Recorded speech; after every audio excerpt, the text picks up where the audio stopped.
Kinabukasan, lumabas ako ng kwarto matapos maligo para makakain na. Pagkaupo ko tinanong agad ako ni Indy, "Manong, paano ka nakapasok? Di ba may practice kayo?" Tanpong niya sa akin, natigilan naman ako sa pagkain. "Ha? Anong pinagsasabi mo? Ikaw ang nagbukas sa kain." Tanong ni Roy kay Indy, "Sira talaga tong kapatid ko, kung ano-ano ang pinagsasabi." Ako, "Hindi ako ni hindi na kita narinig na kumatok kagabi.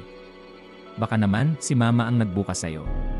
Sabi Indy, "Hindi si Mama ang nagbukas ng pinto sa akin." "Indy," sabi ni Roy, "Sino?" Tanong niya sa akin. "Pumasok sa kusina si Mama." "Ma, si Indy o." Kung ano-ano ang pinasasabi. Hindi daw siya ang nagbukas ng pinto sa akin kanina.